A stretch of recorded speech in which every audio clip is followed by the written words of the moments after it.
Jay Crawford, Adam the Bull, Garrett Bush, Dustin Fox, Jason Lloyd, Tyvis Powell, plus, ba-da-da-da-da, you're loving him, Mikey McNuggets. And so many big names, it would take me hours to say all of their names. The ultimate Cleveland sports show starts now. Booyah! Welcome, everybody, to the ultimate Cleveland sports show, along with Jason Lloyd, G. Bush. I'm Adam the Bull. We got Steve back today, along with Mike and Anthony and Earl, all on the other side of the glass. Lot to get to today, guys. Are we looking at the most anticipated regular season basketball game in a long time? We'll get to that. Cavs, Warriors tonight at the Q. I know it's not called the Q anymore, but I'm calling it the Q because they're not paying me to call it something else. You trying to sound like, you trying to make it seem like this was like Cavs versus Warriors Christmas Day. Why not? Why not? We'll get to that a little bit later. Is there what? You do this with the Browns. That's the name. The name of the building is Rocket Mortgage Fieldhouse. Yeah. The name of the Browns Stadium is Huntington Bank Field. That's the name. But I don't have to call it that. All right, well, then I'm going to call you Gary. Call me Gary. I don't have to call you Bull or Adam. You can call me whatever you I'll want. call you Gary. Just don't call me late for dinner. All right, Gary. Why do you care? I mean, it's a I'm just sponsor. saying, it's the name, though. But it's the sponsor. But it's the name. The Browns are being paid, and they're getting free advertising by us mentioning it. It's a scam. But it's still the name.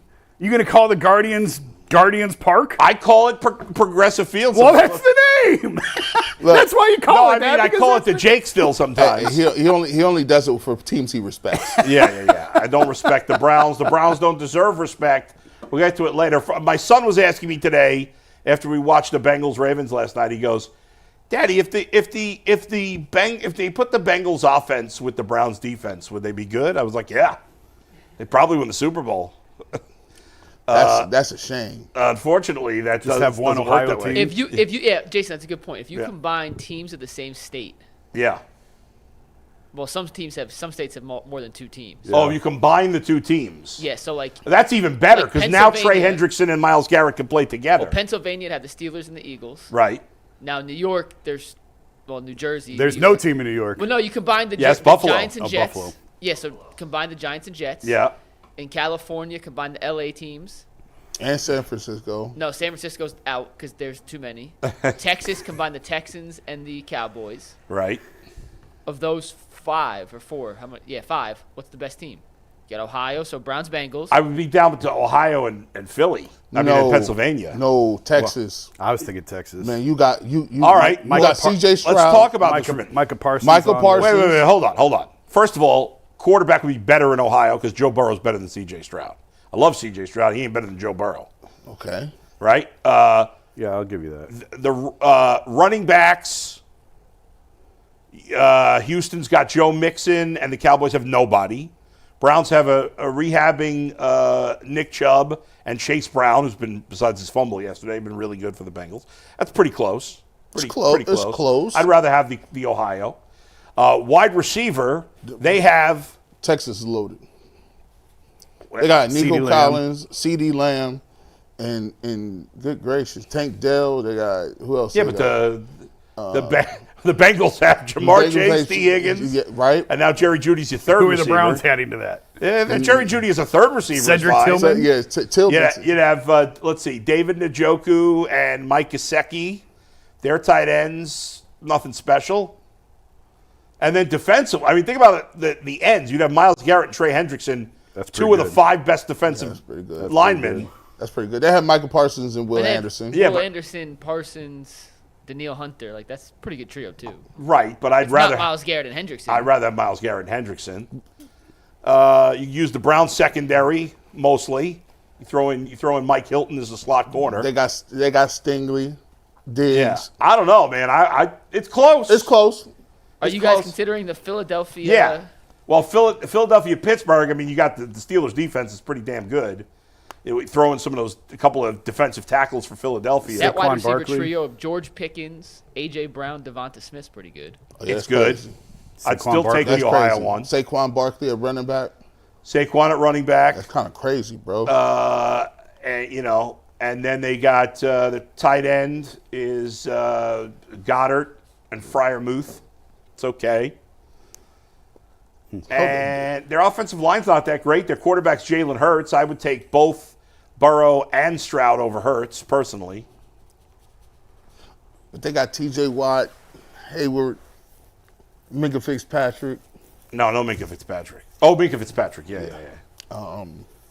That's close. Yeah. Pennsylvania. That'd be 3 good teams. Right there. California is kind of dope. You just X-made them off the list. Sadly, that can't happen though. Florida, New Jersey team. Florida would still suck. Miami and Tampa. Right. Well, I was thinking Jacksonville. They combine You all could three. take Tampa though. You could take Tampa and Miami. That'd be better. I'd take Tua over Baker. Baker's having a better year, but I would take Tua. If you combine the Giants and the Jets, they're still ass. Oh, it's awful. You still Yeah. got you got an old Aaron Rodgers who's not that good anymore. Brees Hall. You would have It's the Jets' offense. I mean, Garrett Wilson and Malik Neighbors is a nice combo at wide receiver. And the defensive line, you put Dexter Lawrence and Quinnen Williams together. That's pretty Yeah. Hold on. We tripping. Who we forget about? Man, you could go 49ers and Chargers. No, but see, I had to take San Francisco out because there's 2 LA teams. But So I'm just saying, picking- if I'm gonna pick a California team, why can't I pick San Francisco and one of the LA teams? Yeah. If I take 2 teams and it's just a 2-team limit, Yeah. you gonna mess around and you got Bosa, you got both Bosa brothers, you got they got. Taking Herbert or Purdy?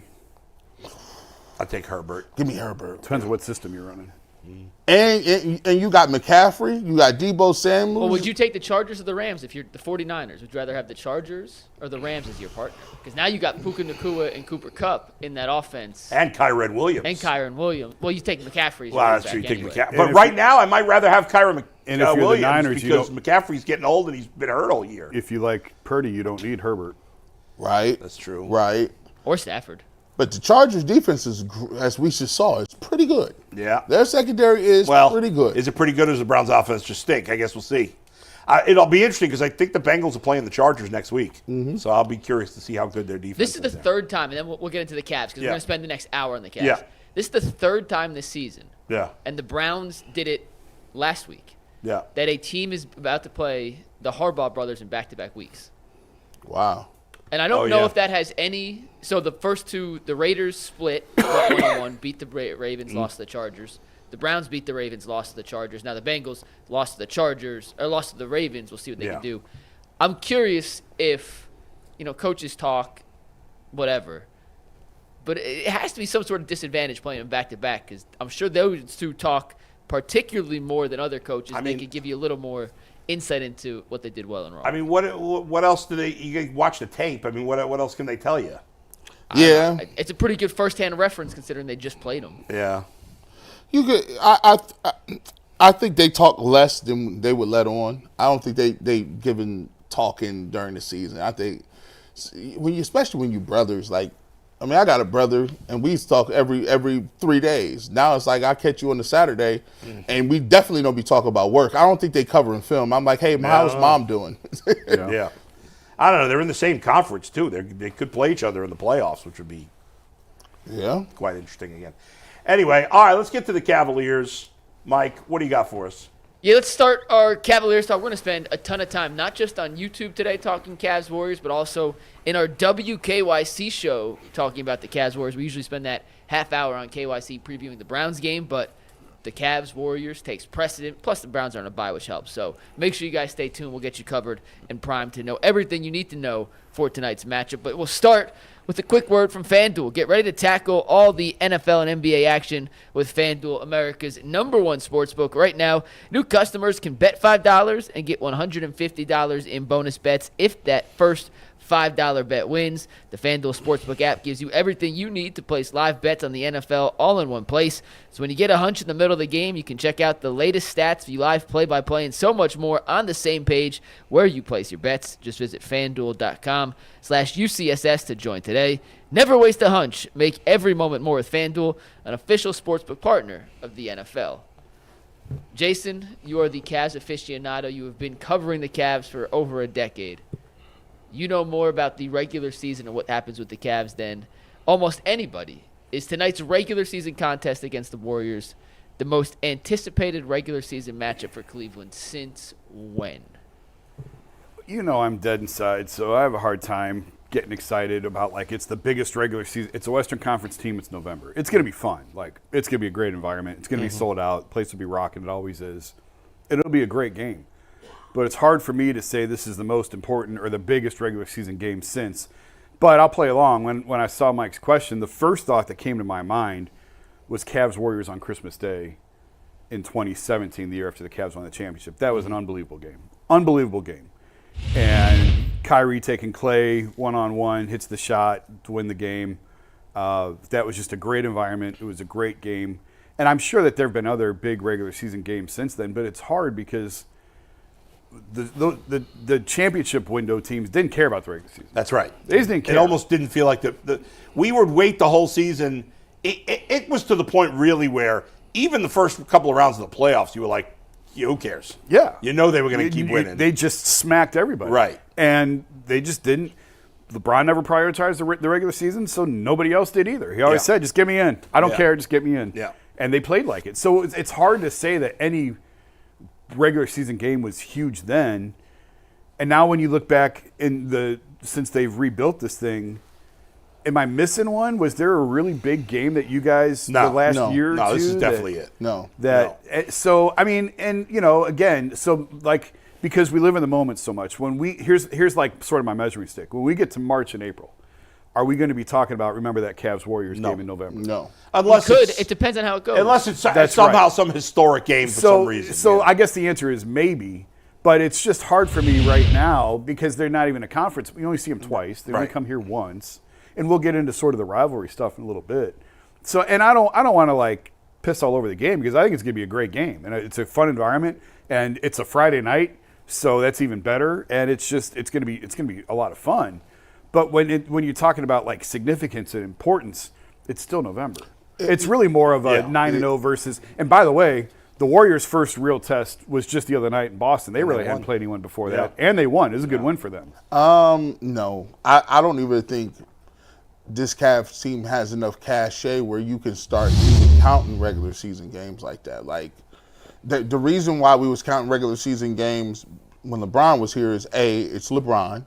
You just won a championship. It was against the Warriors in a comeback from behind fashion. It was the game in 2016 for them to win it was dramatic. It was a crazy game.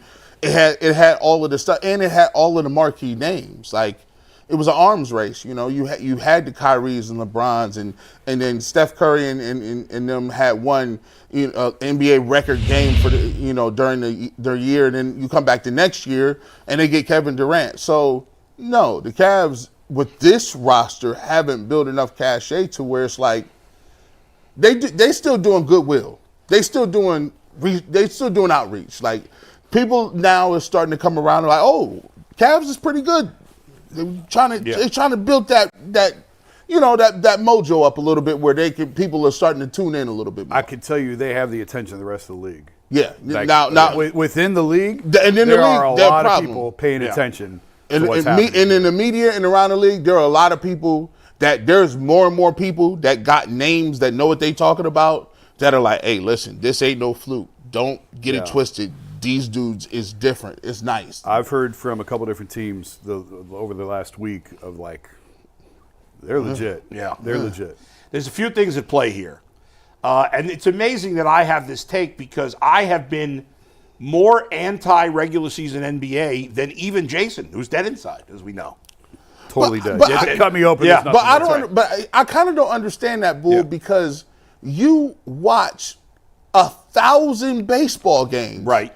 1,000 of them. Yeah. And you can find meaning within those games, but basketball season is shorter. Well, for two things. First of all, I'm making the point that I have flip-flop now. Okay. But here's the thing. Even though I still think the regular season means the biggest difference, though, between why baseball regular season matters and basketball doesn't is because in baseball, only 6 teams out of 15 make the playoffs. In basketball, 10 out of 15. That difference is huge. Yeah. We knew when the season started that the Cavs were going to make the playoffs. Right? 99.9% chance. If we they're didn't healthy, know that. If they stay healthy. Yeah. Right. But even if they were, last year they got injured, they still made the playoffs easy. Yeah. Whereas we don't know that with the Guardians ever. Right. You never know if they're going to make the playoffs or not, no matter how good you think they are. That's fair. But I feel like you guys are slow playing this game a little bit. First of all, part of the problem is Mike asked a question that made no sense. Mike started the question by saying, is this the most important game in the regular season since when? That doesn't even make sense. That makes no sense, that question. Go back and listen to what you said. Okay, let me ask the question again. Yeah. Bull. Yes. Is this the most anticipated regular season game the Cleveland Cavaliers have played in the post-LeBron James era? Of course it is, by far. Yes, it is, because there's a couple of reasons why. I've said this a number of times recently. There is something special about a winning streak. And a winning streak creates a buzz from people that are not diehard fans of that sport. It happened with the Guardians or the Indians at the time when they won 20 in a row in 2017. That was crazy. Everybody was into baseball there for a couple of weeks, even the most casual fan, because it was very noticeable. There's something even more special about a winning streak to start the season. The fact that you have 0 in the loss column still when we're, how long are we into the season? 3 weeks? 2.5 weeks. 2.5 weeks. That creates an extra buzz, okay? Here's another thing specific for the Cavs. If you're a Cavaliers fan and you're 40 or younger, maybe a little younger than that, but I'll say 40 or younger, you have pretty much started every Cavs season one or two ways. When LeBron was here, I expect to go to the finals. When LeBron's not here, we're not doing anything. That's basically been the case since the last time you thought the Cavs could maybe win a title, but it wasn't a sure thing that they would get to the finals, was Daugherty, Price, Nance. Yes. Right? Yes. And that's 30 years ago.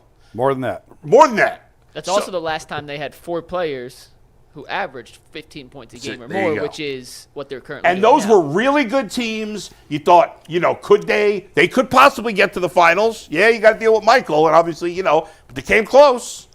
And if they had beaten the Bulls, you never know. But so those were teams where you went into the season with some level of anxiety. Whereas Cavs fans for the last 30-plus years, it's either been, well, we got LeBron, so we know we're going to go deep into the playoffs, almost, especially when he came back the second time, and especially after you'd been in the league a couple of years. And every other year, it's like there was no chance. Even the last year, when they were pretty good. Yeah, you never thought they were going to win the NBA title. It wasn't like a realistic thought. Now, maybe it shouldn't be. Maybe, I don't know. By the time we get to the playoffs, maybe it won't be realistic. Maybe things will change. But right now, the Cavs look like a team that could win the NBA title. Absolutely. But it's certainly not a sure thing. Absolutely. Right? And we just haven't had that experience very often. The reason why this ain't the game, and I'm not saying it can't. Yeah. This ain't the game we should be talking about. The game that matters in the context of what you're saying is the first game against the Celtics. Boom. Right, but that's not here yet. And the second, and, And the the third, third. and the Right. fourth. But when we get to that Boston game, which is 11 days from now, I Right. believe, that will now become the biggest game since blah, blah, blah, blah, blah. See, here's the thing. Even if you say, for instance, you come out here and lose this game, right? Yeah. Okay, you lost to the Warriors. They're in the West. You only play them twice a year. Yep. But when you get to the Celtics, even you lost.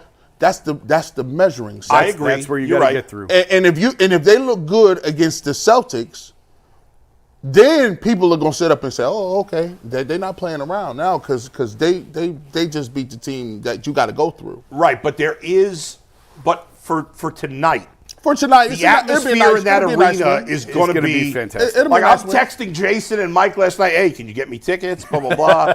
Both of them are I was like, useless, yeah. no tickets. There's a You try to- palpable buzz. You try to sneak to the game without me. You was piggybacking the tickets when I won on them yesterday. Now you gonna sneak and try to get tickets on your own. I have no idea. I didn't even know you were trying to get tickets yesterday. Mikey was supposed to get us front row seats. Yeah, what happened? Listen, Not I told you tonight's late game. in the season of a meaningless game, not a Friday night Warriors one trip from Steph Curry. Hey, listen, I'm trying to get some of that Emerson money. I know That's you know the- film director Listen, somewhere. that Emerson money does not exist. Let's be very clear. connection. I went into TV journalism. Money was not Where's the the reason. Emerson connection? I Them thought you guys connects, are all man. over the NBA. Where is the I hookup? know you got a film guy, a reserve, Not on Golden JV, State, unfortunately. basketball dude somewhere. I know. Yeah. We're going to wait it out. We're going to wait. We're going to get it there. I want to make it happen later in the year, but tonight is not the night that. I mean, how are you going to make it happen? If they're this good all season, then every game's going to be a hot Thursday take. night game against Yes.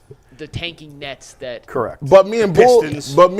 is trying to go up top though. Yeah. We want our feet on the wood. A foot on the Pause. wood? You want a foot on the wood? Yeah, that's what. Look, Jason Lloyd just on him. You know, Jason Lloyd's eyes is already small. His eye. He almost went to sleep. He said on the wood. I sat on the My eyes disappear. I had my feet on the wood one time. Oh, Kevin Love almost fell in my lap in that this game. is crazy. It's an otherworldly. And it was a pretty amazing experience. That's what- I did not pay for those tickets. That's what we want. Hey, listen, I'm willing. Yeah. I'm willing to dip into my Christmas funds for this. I'm willing. I'm not a cheap dude. Look, you know what I'm saying? G, idea. I Is got. there better promotion for UCSS than if Steve Becker were to buy courtside seats for everybody? Let's go, Steve. All wearing UCSS shirts in the front row where they have to put us on. That's crazy. Together as Steve. one. Steve, get on. I'm pretty sure if I showed up on the front row, they would take me out like Hannibal Lecter. Oh yeah, On a want- two-wheeler. Hey, Charles Oakley. Can you imagine if we sitting all one by one and we got UCSS shirts on? That's crazy. promotion, Steve. Let's go, Steve. And we didn't have a promotion in the budget this year, so our get marketing together. budget for 2025 just courtside seats to every game. That's right. Steve, easy. They It's used cheap. to, a lot of the arenas used to put the media courtside. There's nothing like it. Not anymore. Now Oh, they kick yeah, us out yeah. and put us up high and Yeah, sell yeah. those because they realize how much money they can make off them. Oh yeah. It is you understand the game at a completely different level. You hear it's all the wild. interactions between the coaches. You hear them yelling at the officials. Like there's still probably, I mean, I haven't traveled forever. There's probably 4 or 5 arenas that still put you courtside, Yeah. maybe. Well, when I used to The do, Magic do. I mean, it was Division III college, but when I would do games in college, we'd sit on the court. Yeah. Can you imagine? Although one time we were playing, I was calling a game, a Division III game. It was so in Division III. Mike, you guys did this? The women and the men travel together, right? Most of the time. Sometimes, but yeah. Yeah. A Enough, lot of times in Division III, especially conference games, the women and men travel together. The women's game will be at 6. The men's game will be at 8, right? And so when I was in college, I was doing play-by-play for the women's game, and then I would be the analyst for the men's game, and vice versa with the guy I was working with. So we're calling a game. I think it was, I don't even remember what school it was at, but there's one school we had to sit behind the basket, like on a little perch right Yeah. behind the basket. Yeah. And a guy on our team, we're down by 2. The buzzer's about to go off, end of the game. Guy on our team shoots a 3. It's an air ball. My partner, though, didn't realize. He thought it was nothing but net. Oh. And he goes, and the Golden Eagles win it. The Golden Eagles win it. And I'm like, that was bad. All right, Mike, go ahead. Real quick on the most anticipated matchup, and then we'll get into some other facets of tonight's game to dig into. We're going to talk the bench. We're going to talk best players. We're going to talk rivalry. All right, let's get to it. Stop telling us what we're going to talk about and talk about it. For tonight in particular, All right, Mike. in terms of anticipation Yeah. and what to expect, I do feel like, and I don't have every post-LeBron era regular season game like to draw back on. This one feels like the Cavs, to Jason's point, in league circles, like inside the NBA, people are taking notice what the Cavs have done. From the national coverage perspective, they're getting mentioned, but they're still not A-block stories yet. If Well, they- they're still 8th in, as of yesterday, they still only had the 8th best odds to win the NBA title. and that's my point. Yeah. I think tonight, part of the anticipation is if the Cavs can improve to 10-0 and beat the Warriors, and even though it's not an ESPN game or a TNT game, everyone's going to be watching this game. They're going to have a chance to kind of go from the proverbial best secret in the NBA to we can't ignore this anymore. And that's part of the anticipation in this. Why is this game not on ESPN, by the way? I just don't. They don't flex Sucks. early season games. I don't think. But I don't think the Warriors are that good though. I mean, They've had one test. Yeah, they've had one test. I mean, listen. Let's not act like the Warriors was making noise in the West. Well, I mean, I'll give them credit for this. They have transformed their franchise, and they never really lost a beat. No. Like when you lose Clay, Draymond is not. He's still a good player. He's not what he was. Yeah, he's not. Like, Then they botched all their draft picks. Yeah, I mean, they blew the Wiseman pick. Crazy. Think about that. Like they had number 2 pick, crazy. blew it. Right. And in the draft, they Jordan took- Poole they gave took him a bag of money, They didn't- took Moody and Kuminga, who they're both rotation guys. They play, but like there were some other really good players who they could have drafted in those spots who they did not take. Buddy Hield's been great for them. They were able to they did some maneuverings to get Wiggins, like the D'Angelo Russell stopover and Chris Paul with a brief time there, and they were able to get into Wiggins and Hield. Hield's been terrific for them. He's been incredible. And they've been able to just keep this thing going. Yeah. And that's a credit to, and they even changed over the front office. Like Bob Myers left, and they're still rolling. I How's like Clay doing in Dallas, by the way? Not as good as Buddy Hield. I mean, Buddy Hield's playing out of his mind. I mean, His best basketball of his career. if I look at it, roster for roster, I like the Cavs roster better. Well, we're going to go through that. Yeah, we're gonna do that. We're gonna get to that. Is that the TV show or is that the? No, that's we're gonna do it in 2 topics. So let me do a break real quick, and then we'll get into the bench matchup. Then we're gonna draft the starters for Okay. tonight's game, guys. Arena Club is a proud sponsor of the Ultimate Cleveland Sports Show, and for most of us that like collecting cards, the idea of spending $2,000 or more on a Luka Doncic rookie card just isn't in the cards. I love collecting, but that's some serious money to drop.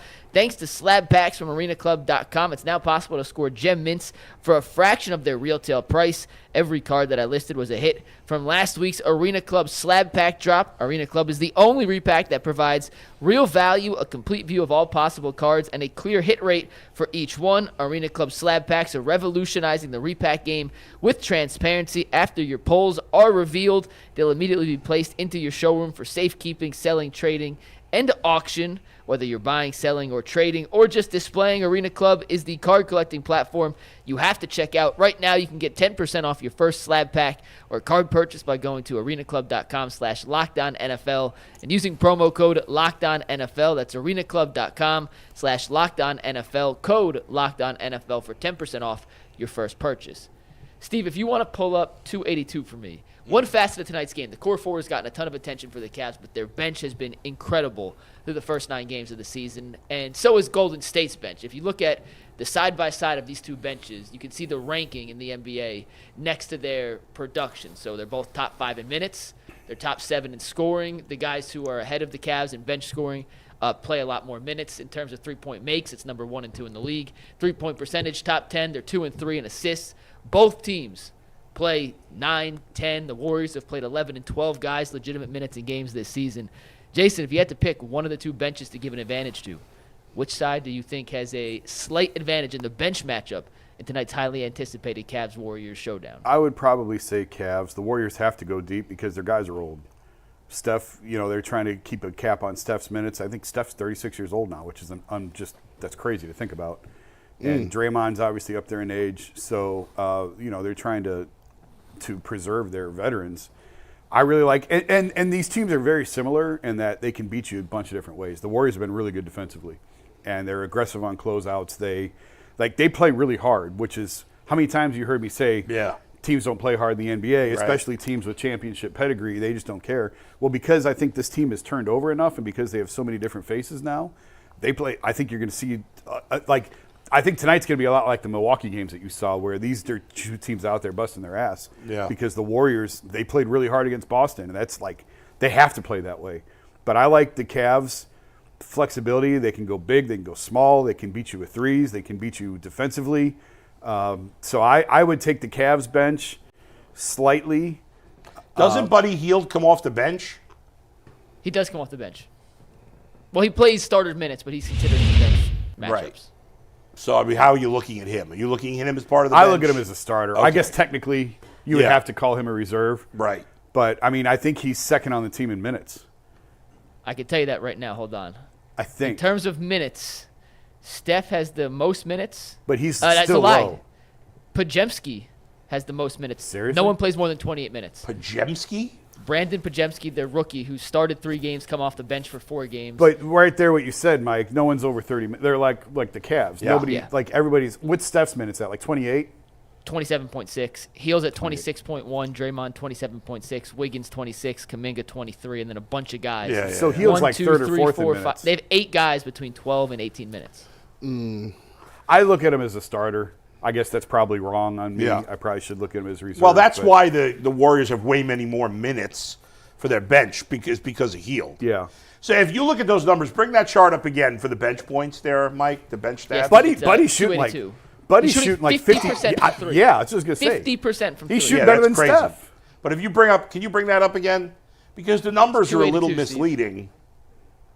If you base the Cavs are basically playing 3/4 of the minutes that the Warriors are playing off the bench, and their points are 3/4 of the points. So it's even though it's like the Cavs are 7 with 40.6 per minute, it's much closer. It's about the same in terms of points per minute played. If you look at the comparison to That's minutes. why I said it's the two most efficient and highest, Right. really effective And so benches in basketball. if you look at the Cavs making only one less three per game, and they're playing 25 less minutes off the bench, that's actually really good. I mean, the Cavs, and even the assists, like if the Cavs bench played as much as the Warriors bench, they'd have equal or better numbers in all those categories. Yeah. So, I mean, the Cavs bench has been outstanding. I think the Cavs bench has younger, fresher legs too. I like Ty Jerome gives you a lot. I like his energy level. I like when he comes in, he's aggressive. Isaac Okoro obviously is a guy who's going to be able to switch off on multiple dudes. He's shooting the ball pretty well. Karis LeVert's shooting the ball pretty well. Like, you know, the only thing that the Cavs lack off the bench is size. Is Dean Wade playing today? Game time decision. I would He's assume sick. he'll be back, Okay. right? It's a sickness. Yeah, he so said how do you know? By the way, I mean, like, the Warriors, all of a sudden, outside of Curry and Draymond, they're pretty young, right? I mean, who else is old on that team besides those two? I mean, Wiggins is old. Wiggins He's is old? 2014 draft class. He's 10 years in the league. How long? Yeah, bro. He's 10 years in the league. All right, so Kevon Looney's been around forever. Yeah, long time. yeah, but Buddy the Hield's been around forever. They're not like mid 30s old. right. They're They've veterans. gotten younger. They're veterans. They're basketball. They best two, Draymond and Steph is older players. Like Steph's still great. he's still that dude. But that's the thing. When I'm talking about it, I'm just listening. I'm looking. I'm like, now we thinking about the old Warriors, like when they had prime. I mean, bringing the Livingstons, the Andre Iguodala's, the Durant's, the Klay Thompson, Steph, Draymond. They just kept bringing them dudes at you. Like they just had waves of them. Right. Now they're down to two dudes, and you look at Evan Mobley. See, this is where Evan Mobley is supposed to be the dude that you can't do nothing with. You got two bigs Right. that are now running the floor, playing a better pace. Look at that. Bring that back. Yeah, now, I mean, you he see where should dominate. You see where he this game. creating now, Jason? He's getting that ball at the top of the key. He wasn't able to get that off. He would take a couple dribbles. Now he's running the floor. He's creating from different other areas. They ain't got nobody for him. Yeah, I mean, I want to see Draymond on Mobley. That's what I want to see. Is that going to happen? Draymond, I would imagine so. Right. Draymond's still good defensively. Yeah. Very good. He plays chippy. He plays. Yeah, I mean, and he's got the type of aggressiveness that in the past, Evan, I won't say like coward is too shrunk from. Yeah. Mm-hmm. And so I'll be curious tonight to see. Evan has looked totally different this year. Yeah. Now let's see if he can do it against a player who's very aggressive. He's going to talk. Yeah. He's going to be in his ear. oh yeah. Does Evan Mobley want that Draymond Green smoke tonight? What he's supposed to be able to do, this is what happens when you get a young player, and I like the fact that they amping him up. When in the NBA, when a player decides that they are him at that point in time, it's just different after that. Like you can't speed them up, you can't really get into their head. They just calmly get to their spots and be effective. So if Evan Mobley, we're going to see if he has the unicorn status, because tonight what he should do is say, Draymond, you too small. I'm going to finish over the top of you. I'm going to take my time. You're going to have to foul me. And by the way, there's still another guy named Jared Allen that's down here that is shooting 60, 70% like under the basket. So I love the way that those two guys are playing. And if let's not get it twisted. Darius Garland is coming off a 39-point effort where Donovan Mitchell didn't have the legs. And now Darius Garland showed up and said, let me put the team on my back. So I just think when you talk about Garland, you talk about Donovan. We ain't got to talk about Donovan Mitchell. You know what he's going to bring to the table. Mobley and Allen. Yeah. I just think that they got too much. They got Who's too much going to right guard now. Steph? They put a Coro on him. They can run him off screens with a Coro. They could do some other Wade? things. Yeah, No, they'll probably. I would imagine they'll start Darius on him. I would think. On Steph? Yeah. Yeah, I think Darius would be the one to start. But they switch everything now. And Golden Yeah. State sets a ton of ball screens. I'd be surprised if they have Darius or Donovan or whoever his primary defender is chasing over 3, 4, 5 screens. We're going to see a ton of Jared Allen and Evan Mobley on him just based off the way the Cavs have switched defensively so far. If Steph has it going, you'll probably see Okoro on him. They'll bring Okoro in and try and put Okoro on him. But the Warriors are picking dudes up like half court. Like the Warriors are guarding, which they never did before. They didn't have to. They just outshot everybody. Right. Who's guarding Jared Allen? They are guarding. Who guards Jared Allen for them? I don't know. If Draymond's on Mobley, So they started Trace Jackson Davis, I don't even know who that is. a big man out of Indiana. And he played 16 minutes against the Celtics. Looney played 16 minutes against the Celtics. Draymond played 30 minutes. And then Wiggins slides over to the 4. So I'm guessing. So those two guys will be on Jared Allen. Draymond or Wiggins one will be on Evan, I would think. Yeah. Probably Draymond. And Steph guards Darius. Steph guards Darius.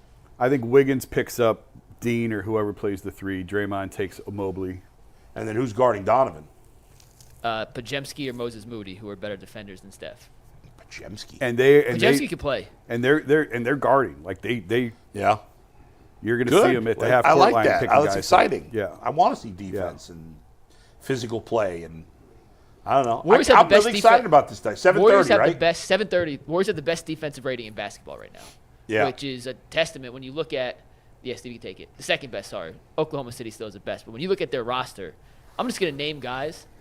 Tell me if you think any of these guys are like lockdown defenders for. I never even heard of a couple of those players. I'm not going to lie to you. I never heard of Pajuska or whatever the hell his name is. Pajemski. He was a second-round pick last year who turned out to be a very good player. But they're playing guys like Draymond, we know, obviously can defend. Trace Jackson Davis, Bolt, you had never heard of him. Never heard of him. He's an undersized big. He competes, but by no means is he like an elite rim protector. Right. Wiggins has the potential to be a good defender, has never fully lived up to that. Steph Curry, not known for his defense. Nope. Moses Moody, athletic, Never heard of him. hustles. He was a first-round pick. He's top 10 pick a couple of years ago. Kuminga, Heard of athletic, but not a great elite defender. Kevon Looney, he's a pretty good defender. Kyle Anderson, Buddy Hield, Gary Payton II, who can defend. And they have a guy named Lindy Waters Jr. I mean, that could be. You could be making that name up. I swear to goodness, Yeah. no. Have he's you guys heard of this guy? left-hand pitcher in the Pirates organization. No, he's playing close to 11 minutes a game, 12 minutes a game for the Warriors. He's playing. Had you heard of him, Mike? No, I'll be honest. Even if Mike's never heard of him, Came from Wichita State. Went to Oklahoma State. That's close. close. Oklahoma, Wichita. Who cares? 6'6", 210. He's averaging 6'2" and 2, shooting 47% from the floor, 40% from 3 on 3 attempts per game. That's more stats than we ever. Way wanted to know about too some many. random Way dude. too But much he's playing love. 15 minutes a game. Like, Yeah, he's the all guy right. you're going to see tonight, and I couldn't tell you the first thing about him, but Yeah. I feel y'all amping these Warriors up. I got the Cavs by 15. 15. Woo! What's the spread, by the way? I never looked. that's a great question. I can tell you right now. I think the Cavs are 8-1 against the spread, aren't they? Cavs are 4.5-point favorites. Are they 8-1 against the spread? Do you happen to know? I think that's the Bucks game at home they didn't cover. I'm not sure. If they get out to a quick start, Steve Kerr pulling Steph out of these games. They're not, if they down 15, 16 somewhere in the second quarter, they're gonna pack it in. Are they on a road trip? Yeah, they were in Boston a couple nights ago. I don't know where they go from here. I don't know where their next stop is. Yeah, this is Warriors? Yeah, where they going? They play tomorrow? They go from Cleveland. They were in Boston. Then they go to Cleveland tonight. Then they're in Oklahoma City on Sunday. Yeah. Then they head back home after that. Yeah, they got OKC. Hey, they're gonna pack. And you this talk one about in. a week's opponents. You Yeah. play Boston, Cleveland, Oklahoma City in 1 week. Oh, my If God. the Cavs get up, they packing this one in. We're gonna get on these planes, boys. And We the got a Cavs whole play roster. the Nets next, right? Cavs Tomorrow. play the Nets tomorrow night, Tomorrow correct? night. And then the Bulls on Monday. They're playing here tomorrow? Yeah. Tomorrow, back-to-back home games, correct? Monday is in Chicago, right? Yep, and then Wednesday in Philly for Embiid's season debut. By the way, that game in Chicago is a trap game. I hate playing in Chicago. Listen. That little point guard they got with his hair everywhere. What's his name? Kobe White. Kobe White be eating us up, bro. baseline seats in Chicago. Yeah. We were talking media seats. Yeah. There's some dude works in media in Chicago. His head is the size of that helmet, and he's got red hair. And I always had to sit behind him, and I was like this the whole day. I was just like a pendulum. Giant redhead dude. He's like just the biggest. He's like head the I've carrot ever top seen. of Anthony. media. He sit behind Juggernaut. The Bull, you knew the Bull. Remember that video? Nobody's going to remember it besides me. There was this weird video of the Bulls players like walking in a circle. Oh, Yeah, it was media day. They With did that awful a TikTok song. dance. Yeah, a couple weeks ago. I wanted to punch all of them in the face, which is inappropriate. But I found that song so annoying that they were doing this thing where they were going like this or whatever they were doing. I don't understand. I TikTok. wanted to punch them all in the face. That song brought up such anger in me. Because we're old men yelling at the clouds. Yes, that's right. Are they And- still going and to again, ban? this Are seems- they banning TikTok? No, they'll never ban it. This seems like an appropriate time to remind you Yeah. that there was a time when Michael Jordan walked in the trainer's room and told every player, get off the table and go That's get right. dressed. You're playing tonight. Yeah. And Right. now they're doing TikTok dances and Right. Speaking of which, I was watching this. I don't know how old this is. It's real quick, but Dan Patrick was interviewing Deion Sanders, and he was asking Deion, "Who's the greatest athlete of all time? Is it you or is it Michael Jordan?" Neither. Deion said neither. Also, Bo You know, Jackson. He said Bo That's Jackson. absolutely the right answer. Yeah. I agree Greatest with that. athlete of my lifetime, certainly. And by the way, I'd take LeBron ahead of Michael and Deion too. LeBron could have been a Hall of Fame NFL player. I totally You think believe so? that. Absolutely. Go ahead, Mike. Let's do a read and get to our next part of our Warriors-Cavs preview. If you're looking to hire for your small business, you want to find quality professionals that are right for the role. That's why you have to check out LinkedIn Jobs. LinkedIn Jobs has the tools to help you find the right professionals for your team faster and for free. LinkedIn isn't just a job board. It helps you hire professionals you can't find anywhere else, even those who aren't actively searching for a new job but might be open to the perfect role. In any given month, over 70% of LinkedIn users don't visit other leading job sites, so if you're not looking on LinkedIn, you're looking in the wrong place. On LinkedIn, 86% of small businesses get a qualified candidate within 24 hours. So you can hire professionals like a professional on LinkedIn. Post your job for free at linkedin.com/LockedOnNFL. That is linkedin.com/LockedOnNFL to post your job for free. Terms and conditions apply. So back during last football season on Fridays, we would draft the 10 best players or the 10 players we'd want most. for How that come we haven't upcoming- done that this year? Ain't nobody we got this worth team. We lost. Well, we lost the ability to do the draft on Tag Board because Social News Desk sucks, and then We can't take tag board full. can't take Tag Board full. And then we tried doing in the first couple of weeks like the position by position things, and then we just kind of got away from it. You We weren't can bring it feeling back it. if you want. All right, But yeah. we're gonna draft the 5 players you want most for tonight's Cavs Warriors game, Just for tonight. just for tonight. Yeah. This is And actually that- very easy. Why would we do this? Because I think it's going to prove a point. If the way you think it's easy, G, is how I think it's going to play out. So with the first pick in tonight's Cavs-Warriors draft, what's the consensus? Who are we taking? I mean, Steph. Steph. It's got to be Steph as far as I'm concerned. I Yeah, know me he's too. old. He's Yeah. still Steph Curry. G? G does not agree. He does not agree. I'm thinking. Yeah, give me Curry. All right. Okay, so I was not expecting a clean sweep for Curry. I'm not gonna lie. I think there's a case to be made for Donovan. I mean, sure, there's a case. Steph's 36 years old, and he's not the same Steph of 10 years ago, but he's still Steph Curry. Did you watch the Olympics, McNuggets? I did. I watched it very closely. Oh, yeah. If it's a 1-point game, 2 seconds left, You're dead. I'm taking Steph Curry. I'm taking Steph Curry. Donovan's a nice man. Yeah. He's a wonderful player. And I take him over a lot of others. I take him over a lot of others. I ain't But not taking him over over Steph. Steph. Go ahead, Mike. So if Steph wins, that means Donovan's the consensus number 2. Yes. Yes. Easy money. How hard, real quick, before we get to 3, because this was the 1-2 in one order, no matter how you want to look at it. Yep. How hard would you have to be pushed to put Donovan at 1? Like, if I gave you some numbers, could I sway somebody? No. Depends what the numbers are, but I doubt it. G? No. And maybe we're going off legacy and not Yeah, sure. right now. Because the point is, it's obviously not Mike's trying to do it legacy. for right now. Yeah, for tonight. Right. I think I'm taking Donovan. I'm not going to lie. I'm looking at Steph's numbers. Granted, he's playing 27 minutes a game, so his overall But Donovan's just minutes box- aren't huge either. No, they're not. But they're more than 27. Donovan's playing 31 minutes a game, so slightly more. He's averaging 3 more points. I think he's a better playmaker at this point of his career, a better defensive player at this point of his career. And as good as Steph is, and Steph's still averaging 7 assists per game, his assist numbers are there. The way Donovan's playing right now and the level and efficiency of which he's scoring at, I think puts him in a conversation that you could make a real case to take him over Steph. No. Mike, again, let's ask you the question that Jason just posed. 2 seconds left in the game. You need to make a 3 to win. No, Who I'm you taking take? Steph. You're right. Okay. I try to talk myself into it. Forget 2 seconds. It's a valid point. He's making valid points. Yes. If you're asking me, I'm starting a franchise today. I'm taking Donovan Mitchell But over if Steph Curry. it's one game, it's Steph Curry. I'm taking Steph Curry. Okay, so those are 1, 2. Who's number 3? I'm voting for Mobley. I struggled with this one. This is a tough one. I'm going Mobley right now. I'm going right now. I actually had Darius. Darius. Give me Mobley. I feel like if both of them played at the highest level. Now, I just saw Darius get 39. I didn't see them get 50 before. But I think Evan Mobley is on that trajectory where by the end of the season, he'll be an all-star, first-team all-defensive player. And if the Cavs keep playing well, he'll get some looks for Defensive Player of the Year. I actually had Mobley 5. Whoa, dang! 5? Well, hold on. Yeah. What do you got, Mike? So you had 2 for Mobley, and I had Darius 3 in this one. That's where I had him. Well, I had Darius 3. Now, my case for Darius, and I just put this in the chat, so we're going to let the chat be the deciding factor. Yeah. We're going to have a 2-minute poll. It's up there right now for who's number 3. Darius. Well, I wonder who's going to win, the Cavs player or the Warriors? Oh, no, it's 2 Cavs. Yeah. They know it. Come on, man.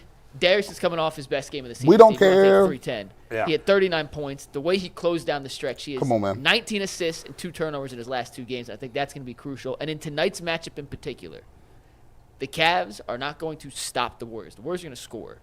It's going to come down to, can the Cavs outscore Golden State? What are you But you talking can't about? look at it that way. We're What do you combining mean? the teams. I'm saying tonight, I think Darius. Yeah, but I'd you wouldn't be playing against the Ev- Warriors. Evan- I would rather have Darius in a matchup, in a guard-oriented matchup. Evan Mobley is the best defensive player on the floor. Easy. I'm not arguing that. He can switch on. Did you see the defense he was playing on Ingram? This dude is out by the 3-point line. Like, no, shot hand. You better hit that. Come on, man. There's a chance with Draymond Green guarding Evan Mobley, just like when we saw Anthony Davis guarded Evan Mobley in the Lakers game. It took him to the 4th quarter to get going. Now, he had a monstrous 4th quarter. His final stats in that game looked terrific. But he had 17 points in the 4th quarter. A little bit of a height difference, though, between Anthony Davis and Draymond Green. Just saying, it's a savvy vet who 2 just really talked good about his defensive veterans. Yeah. I think Darius is going to go off tonight. I think he's going to continue the momentum. So for tonight, I'd take Darius. And we have the chat I'm results. with Mike. Okay. Chat break the tie, chat. says Mobley. Yeah, the chat's taking Mobley 65%. So, All right, so Good job, chat. Good job, Mobley's chat. 3. Great so job, who's chat. 4. Obviously, you're going Darius. Yeah, I mean, I had Darius 3, Buddy Hield 4, Yeah. and Mobley 5. All right. That's how I had it. But I'll take. You got Hield over He's playing out of his mind. over Allen? Yeah. Yeah. Allen is playing out of his mind. Yes, he Oh, is. we got to go 4 first. Buddy's shooting 50% on 3s. I'm going Darius 4. I mean, I'll take Darius 4. Darius 4. Yeah, Darius is. All right, so Darius is 4. You agree with that? yeah, I mean, I had him 3, so. Yeah. So hold on, who was 3? Evan. The chat decided. Evan's 3, Darius is 4. Oh, I forgot we had See, Steph this Curry is why first. we need tag board full so we can see. the fullness of tag board. Yeah. Paul, All right, so now that's number kinda 5. crazy. Jason, make the case for Buddy Hield because that's a little turnoff that I did not see coming. Who'd you turn have? off? Who'd you have, Alan? I had Allen, yeah. I'm taking Buddy Hield, I just too. think I'm Buddy with Hield. you. I think Buddy Hield right now is your second best player, and he's shooting the lights out. And Mike's right. It's going to be a guard-driven game tonight. We can talk about the bigs all you want. Yeah. Ball's going to be in Darius, Steph, Donovan, and Buddy Hield's hands. And I think the bigs are going to be out there on the perimeter showing their worth. I think you book it. You're going to get at least 16 and 10 from Jared Allen. You going Allen, Mike? I was going to go Allen just because I don't love Golden State's bigs, so I think his ability That's to fair. rebound and then That's fair. because one thing that's going to be important tonight But- is the Cavs' ability to contain the glass and then lead that into open But opportunities. here's Jared could have 15 rebounds. Tonight. Here's my beef with what your argument's been twice, and I tried to explain this to you, but I don't think you're understanding what I'm saying. You wanted us to put these together to make one team, essentially. Right. Correct. So I don't think you could analyze it if they're playing against the Warriors. It's the 5 players you want most for tonight's game. So, who are they playing against? I want the. Well, you're playing against each other, yeah. It's Curry in the core 4. That's what it is. If I have Steph Curry in the core 4, we are not losing. Well, that wasn't necessarily the premise, G, but. I mean, anyway, that's the 5 I want. I don't think the matchups make sense because I look at it as we're combining, making one team. So you're saying you were drafting on just the best player? Yes. So you think Buddy Hield's a better player than Jared Allen? Right now, yeah. I don't. I disagree, but fair enough. It's completely different skill sets. It's totally different players. It's very hard to compare those two. All right, well, we know the chat's going to vote. To Mike's point, Jared Allen very well could be an all-star this year. I'm not sure Buddy Hield's going to make it. All right, there you go. And also, we talked about the guards. Jared Allen, and we haven't talked about this enough, Jason, probably bad job out of you and me for not mentioning this on the Cavs show this week. They're switching everything with Jared Allen this year. They didn't do that last year. No, Jared's on point guards. Legitimately guarding point guards on the perimeter. He's going to be on Steph tonight. We're going to actually see, as much as we just said you can't compare Buddy Hield and Jared Allen, there are going to be possessions tonight where Jared Allen switches onto Buddy Hield, and we'll see that one-on-one match. Do the Cavs have a legitimate shot? I know it's early, but do they have a legitimate shot of getting 4 All-Stars? We're talking about that in TV show, so don't answer it. Oh, we do? We are? It's one of the I think I know, I doubt questions. Okay. Also, the chat picked Jared Allen in a dominant fashion. Well, we didn't even have to send it to the chat. Our chat is not known for being unbiased. But again, we're talking about just for tonight. Yeah. I'd have Buddy Hield, but I do think Jared Allen very well could be an all-star, and Buddy Hield. I'd have Buddy Hield 6-man. It's a nice role for him. If you tell me I got he's the Warrior 6-man. Yeah, you tell me give me the core 4 and Steph Curry, I like my chances. I like that team. Who's the 3? Who's playing the 3? I mean, we real small. Let me ask you this, real Jason. small. This is a little off topic. It may not matter. You're scoring 150 a night. Oh, my gosh. I know we didn't plan on talking about this, but I want to get Jason's opinion on this because yesterday we were talking about the fact that you referenced the fact that they might have to cut a little salary to get on the Oh, my God. No, it was like a flippant comment, and everyone lost Did you get killed? No, but I'm not bringing it up for that reason. Well, I probably should clarify, but go ahead. Mike clarified for you. We busted your balls a little bit, and then we clarified. But his ats is crazy. This is the thing. This is what I'm talking about. His ats is like crazy. Every little flippant comment I make, and it was like, oh my God. Can we? What about taking it the other way? Instead of getting under it, what if they're like, we can win a championship this year. Let's keep going further over. Tuesday. Absolutely. Did we talk about this on the podcast? We did. We mentioned this at some point. Okay, first of all, the only reason I mentioned Ty Jerome was because they're only a couple $1 million. It was a name, right? I got you. You need somebody. But this is important. They're only a couple $1 million over the tax line right now. Right. Is Ty Jerome the difference in whether or not you're going to win a championship? Probably not. But it's not about this year. It's not about trying to get under the tax because Dan doesn't want to pay a tax. You're looking 4 years out, and fans don't care about that right now, but you might care about it if it costs you a really important rotation piece 4 years from now because you're repeat offender status. But to your point, if you get to January and you're like, we can win a championship right now, then you can't worry about 4 years. Then you go the other way. You don't know who's going to be healthy, and that very well may be. The problem they're going to run into is they don't have a ton of trade assets. So how are you going to bolster this team? Right, they can't trade a first-round pick forever, right? 2031, and that's too far out. Because 25, 27, and 29 are going to Utah. Under NBA rules, you can only, I believe it's 5 years out you can trade. So they literally can't trade a draft pick. So, or maybe they could trade 31. I have to check it. It doesn't matter. How many teams? Still 30. It's 31. Right, it's 7 years out. Yeah. So in like Karis LeVert has great value to the Cavs the way he's playing, but on an expiring deal, how much value is he really going to bring back? That sucks because it feels like if they could get one other piece, and who knows what's going to happen between now and February? Maybe Jalen Tyson plays out of his mind. Maybe he gets a chance, and here's a young guy with value that they could then flip. Who knows? Right. I'm just saying, right now they're limited on trade assets, but your theory is 100% valid of that if you get to January, you've got the best record in the NBA. You've got a team, or second, whatever, and you can win a championship. Don't worry about the tax 4 years from now. You got to go now because you have no idea what the landscape is going to be in 3 or 4. Who's going to stay healthy? Who's going to fall off? You don't know. So if you can win it now, you go for it right now. But I'm telling you, going into the season, entering the season, the thought was, let's not be a tax team now. Let's push that off as long as possible because of this repeat offender clock that you're starting. But you are buying that if they look like a championship contender, they could go the other way. For sure. And plus, you got to look at it like this. There's teams like New York, right?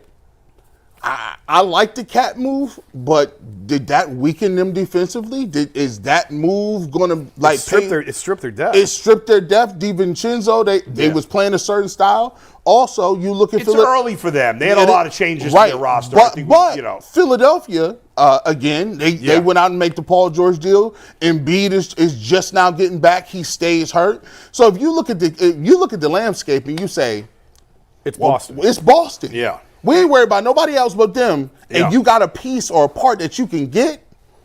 I don't know how you do it. That's the toughest thing, though, is as Jason said, it's a great point. They don't appear to have anything to trade to get a good player. Yeah, it's tough. And just so Jason, I didn't tell Jason this, but that flippant comment about Ty Jerome, I got a LinkedIn message saying that's crazy and gave me 2 other options on how they can shed salary besides Ty Jerome. That's how far Jason's flippant comment reached that I got a LinkedIn. Hey, this dude is hot. He's the hottest in the game. And this is why I feel like I have to guard every single word I say because I was just throwing out a name of what's going to get you under the tax. And everybody lost their friggin' minds. Like, guys.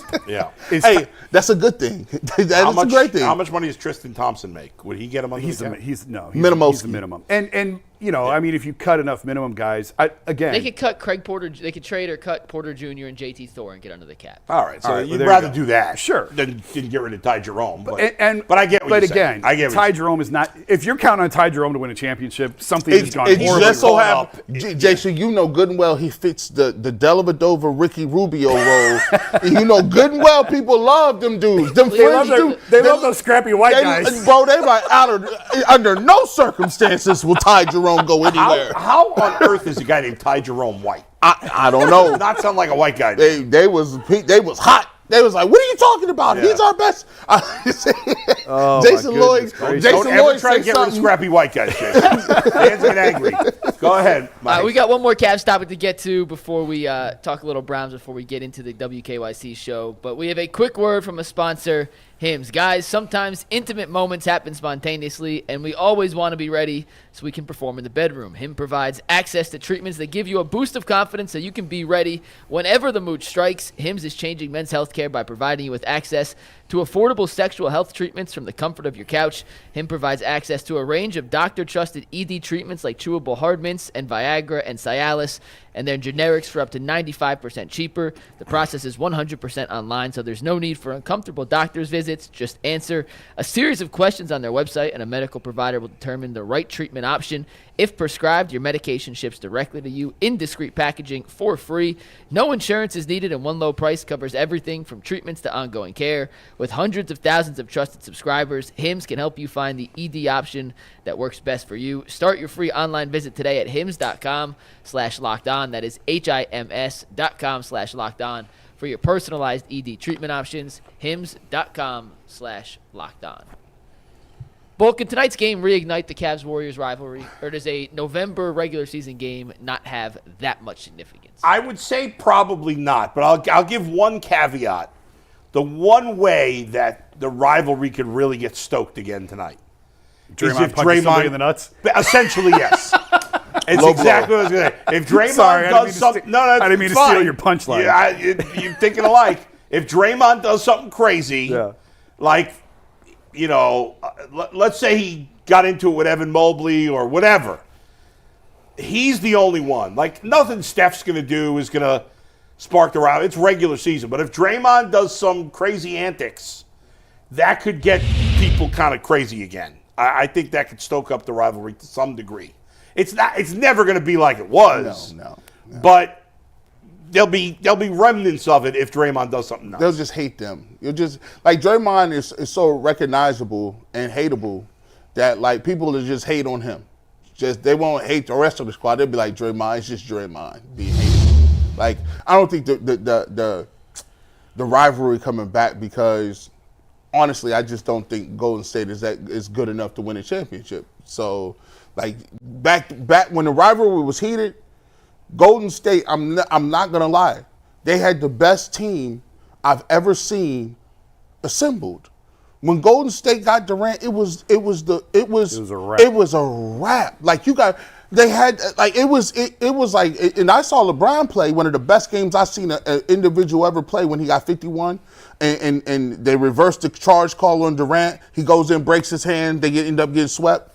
But that team, think about it, they already won the most games of all time, and they got Durant. They was just pulling up on everybody, Bull. They was just, and Steph had the mouthpiece, and Durant became like Anakin Walker. Like he just like Anakin Skywalker. You're like, you were the chosen one. You were supposed to bring down the Sith, and you just joined them. Yeah, it was crazy. They had all the storylines too. To that point, this is a little bit off topic. The Players Association totally screwed Cleveland, and nobody ever like talks about it or realizes it. They were trying to smooth the cap, which means incrementally, because they got that big injection of money and the cap spiked, and that's the whole reason the Warriors were able to fit Durant in. The league was trying to smooth it and just gradually rise it, and had they been able to do that, the Warriors would not have been able to fit Kevin. But the Players Association fought against it. The cap spiked, and Kevin comes in, and it cost the Cavs another championship. Cavs would have won at least one more championship without Kevin Durant. I always wonder if LeBron can get, if they didn't trade him and say, let me talk to Kyrie. If he could have talked to Kyrie, he did it too late. Would they have won more championships? How do you think that played out? I believe they would have won in 2018 with Kyrie. Because I was talking to guys in the locker room who felt like, I've talked about this before, I think. The Warriors were fragile that last year. And I had a conversation with Bob Myers, and Bob said, like, this is not going to last as long as everyone thinks it will. Like, this will come to an end. And he was right. They had one more year after that. And the Cavs just felt like the Warriors were vulnerable. It was not the same team as 2017. There was a lot more like sort of bickering within them and a lot more of a power struggle between KD and Steph and all that. Kevin never really fit their culture. He was just an incredible player. It was KD and Steph. I thought it was KD and Draymond. Well, that's probably. I'm going back 6 years. It was just a lot of infighting, big personalities. Yeah, right. And the Cavs just felt like the Warriors were vulnerable, and they were just one piece short. And now it sounds stupid to say they got swept. Right. But I've talked to a lot of people who felt like if the Cavs had one more piece, they could have won that 2018 title. Again, if they win game one and then the Warriors have to hear about it for 2 days, that whole series could have been different with one more piece. And if do you believe that if Kyrie would have stayed, LeBron would have stayed, or he was always in LA? Kyrie wanted out because he knew LeBron was. So you already knew LeBron was already destined. He was going to LA no matter what. I had people telling me prior, so the Cavs parade is June of 2016. Yeah. October of 2016, before the start of that next season, I had people saying LeBron's leaving to go into LA. Within the Cavs, saying he's going to go play with his friends in LA. Now, the go play with his friends part was not accurate, but the go play in LA was 100. So the Cavs knew that whole season was going to be his, that's the 17-18 season was going to be his last year. And that's why they made the moves that they did, because and my whole argument was always, I don't care if he's leaving. You got the best player in the world. Go all in to win while he's here. Right. But they knew he was leaving, and Kyrie knew he was leaving, and Kyrie wanted to get out, and LeBron just waited too late. So Kyrie's trade demand comes out. I was on the beach on vacation when Windhurst tweeted that. I'm like, well, that's the end of my vacation. I'll walk right up to the room and got right back to work. But they lost my train of thought. LeBron talking about Kyrie. On the beach, you decided to actually work. Yeah. Shut up. That's back when I worked all the time. And LeBron just waited too late. And LeBron had all that summer to pick up the phone and try and fix this, and he didn't. And then the Cavs reached out and told him they would trade him to Boston, and LeBron said, don't do it. Bring him back. I can fix this. And it was too late. The trade was already So the question is, agreed to. If Kyrie knew LeBron was already going to roll out, why didn't Kyrie ever think of it like, I was the number one pick here. I'm the one who hit the shot. I'm younger than you. I could prove here that it wasn't you. And that's what was frustrating, I believe, to a lot of the Cavs personnel that was here at the time, was exactly that. Like, stay here. Let's make another run at a championship. And then if you want out, we'll trade you. Or if you want to stay and build around you, then we'll do that. But I'm telling you, I caught so much heat for this. But early in his career, I had people very close to in his camp. I know people hate that word, but it very much exists. Telling me if the Cavs weren't going to take winning seriously, they were going to have to get him out of Cleveland. And that was in like year 2, his second year in the league. So there was always this notion that Kyrie was not long for Cleveland. But then he signed the max extension. Yeah. Everyone said I was making it up. I'm like, okay, fine, I was making it up. Because it was a perfect opportunity to do the Kobe and Shaq thing. LeBron, like, they moved Shaq to Miami. Kobe stayed. They built around Kobe. Got it back again. Was it a thing where it just felt like Kyrie just felt like since LeBron was entrenched here, he was from here, he would never get that level of credit? It was more like he felt like that team was built around LeBron and not him. It was built to LeBron's skill set and not his. It was a team of shooters, and the pieces fit around LeBron more than Kyrie, and Kyrie didn't want to get stuck holding the bag when LeBron left. Mm-hmm. I think the timing on it was awful. I would have loved, and like the whole thing, he was threatening to have surgery. That's true, he was. And my point was, let him have the surgery. He'll be back in March. Yep. March. That's all you need him for is April, May, and June. But you know, I think Kyrie has grown up. I know you hate him, but Kyrie's grown up a lot since then. I think he's matured a lot. I think probably if he had it to do differently, he probably would have handled that whole situation differently. He was incredibly immature. Yeah. When he like, I mean, teammates would tell me like he would just walk in and not talk to anyone for 3 days.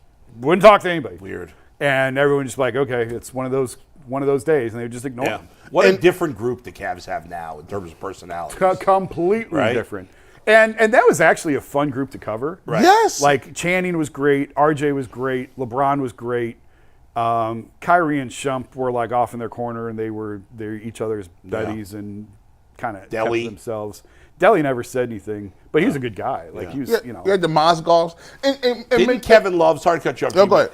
Kevin Love, wasn't he like good in the beginning and then he became kind of a sourpuss? No, the other way. Oh, it was the other way. He was, for our purposes, he was tough to deal with early. He didn't trust anyone. He felt like he got burned in Minnesota. And actually I shouldn't say it. By national. He felt like he got burned by a very prominent NBA national reporter who no longer covers the NBA. And so he was guarded. And I always felt like the championship lifted a burden off him. He was a completely different dude. Same with LeBron. Right. LeBron was totally different with us after the title than he was prior to. But Kevin totally transformed. And then he was much more at ease and relaxed, I think, after winning that title. That's why. So when you say, can the rivalry get to where you're going? We just sat here and talked for, 10 minutes about the storylines involving two teams. Like, that's what makes the rivalry. Like, there's that the explosion of Draymond and Kevin Durant on the bench and Klay Thompson getting injured and the injuries with them and it's Steph's team, and you got the whole thing with the Cavs, and in midst of that they trade for Dwayne Wade, and he was like, that's the worst thing that ever happened in my life coming here. What's the other guy they had that came from he played for the Suns a little bit. Suns, and he went to the Sean Bucks. Marion? No, Suns. Then he played for the Milwaukee Bucks. Jay Crowder. Oh, Jay. So Crowder, Derrick Rose. What's his name for the Jazz, or was that after? That was after Rodney that. Hood. Rodney Hood. Yeah. So all them dudes that they brought in, that was a whole nother thing. Like D-Rose, and all of them say it's the worst thing that they were like. Jeff Green. Yeah. But again, that was the year when they knew LeBron was leaving. Yeah. And Dan, the first time when LeBron left, Dan was never about plan B. He always thought plan B took away from plan A. Mm-hmm. You focus on plan A. There's no such thing as plan B. So the first time LeBron was here, it was always about plan A. The second time, Dan very much felt like, you're not going to do this to me again.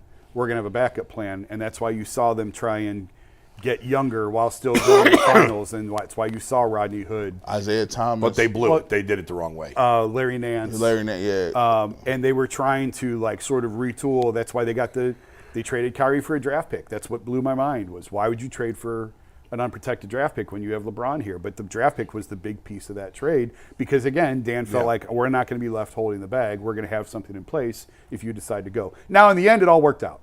They drafted Colin Sexton. Which he was never the player they were trying to make him out to be. But it got him Donovan Mitchell. So it all came out in the wash. Yeah. It all worked out in the end.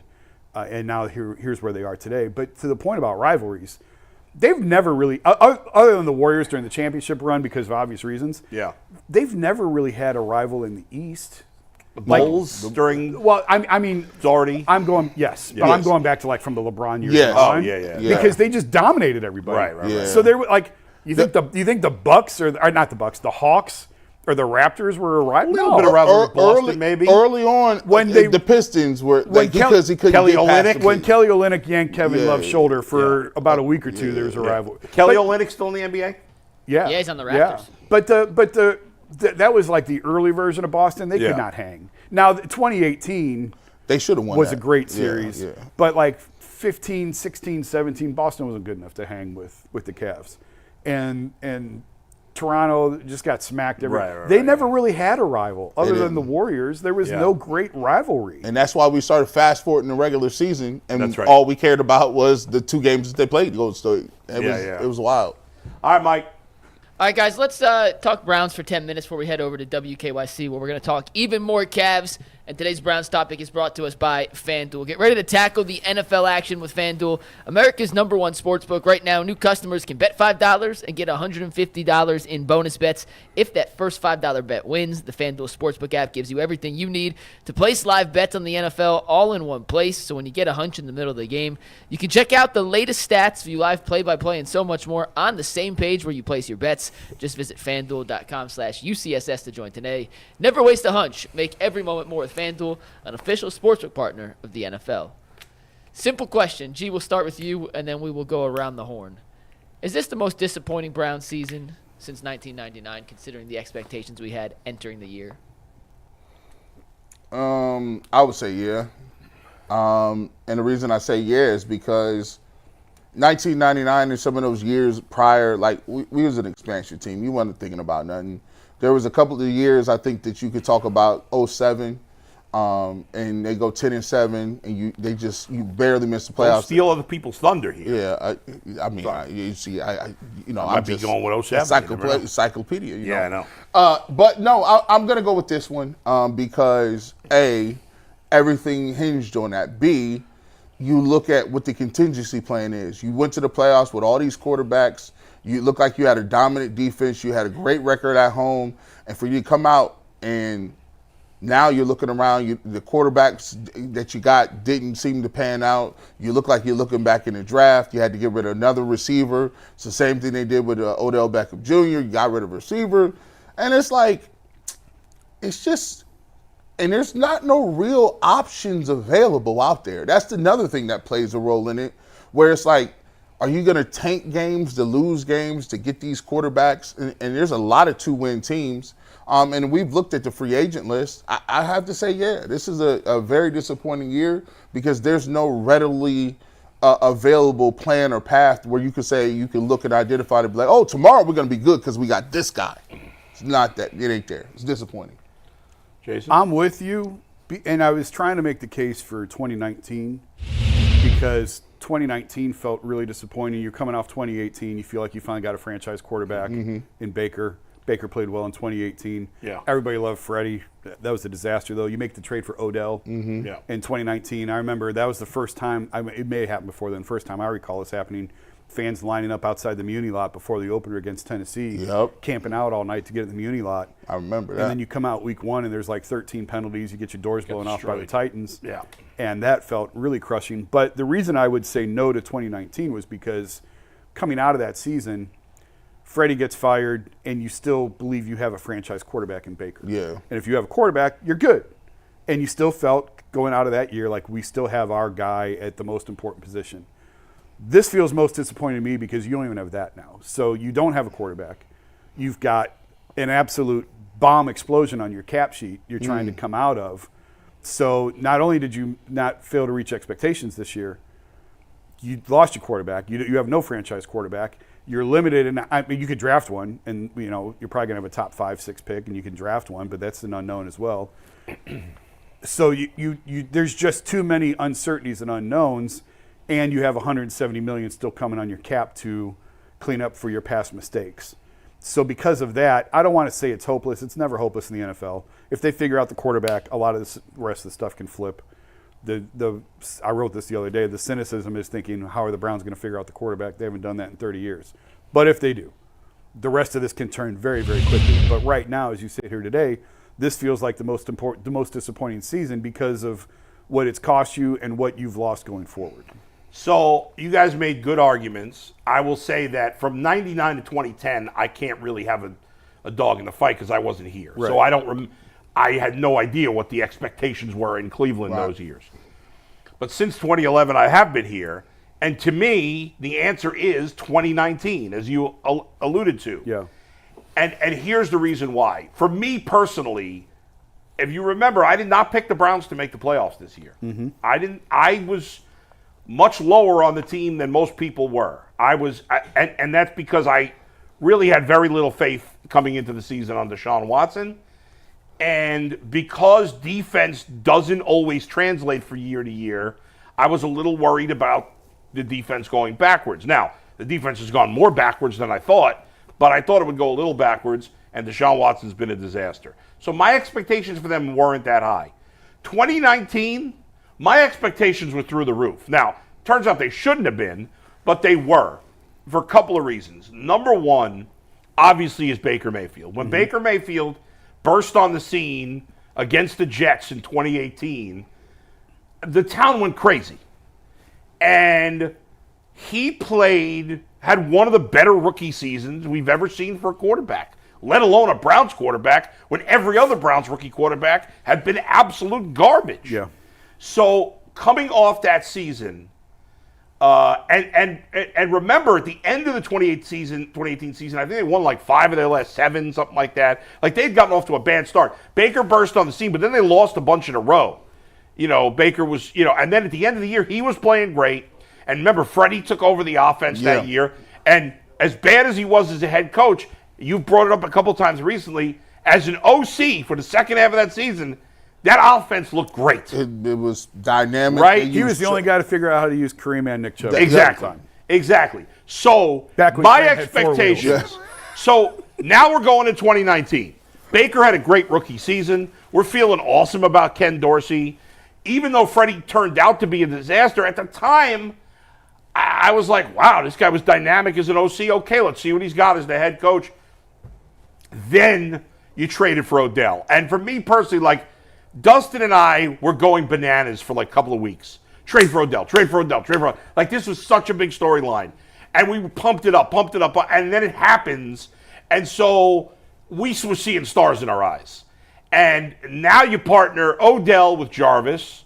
And at the time, you thought Odell was still going to be a superstar. Not just a good receiver, but a superstar. And so you had that. You had Nick Chubb in his prime. You had a guy coming off a rookie season. A head coach you're excited about because the offense looks so good. I thought they were a no-brainer playoff team in 2019. I thought they were going to win double-digit games. I thought they were going to be excellent. And they were awful. And you say, well, at least but Baker was terrible in 2019. But you still felt like you had a franchise quarterback. Yeah. But I can't remember for sure how I felt at the end of the season. But I was, you weren't sure. He threw like 22 touchdowns and 20 picks. Here's the crazy part about it. If you go to 2019, you look at the stats. They had 2 receivers with 1,000 yards, and and Nick Chubb had 1,000 yards. Yeah, but Odell wasn't good. I mean, but he was just pedestrian. But this is just what goes to show you. If you told me this year, I would take Jarvis and Odell's production and Nick Chubb's production for 2019, and we would be excited. I get it. That's how bad this year is. Our expectation, G, was for Odell to be a superstar. Yes. And he's never been since the Giants. I didn't think that we would be talking about the punter has more yards than our offense. Yeah, that's insane. That's insane. That's how far we've fallen. You're right. I just, and you're right, at least, even though the bloom was off the rose a little bit with Baker, you still thought you had your quarterback.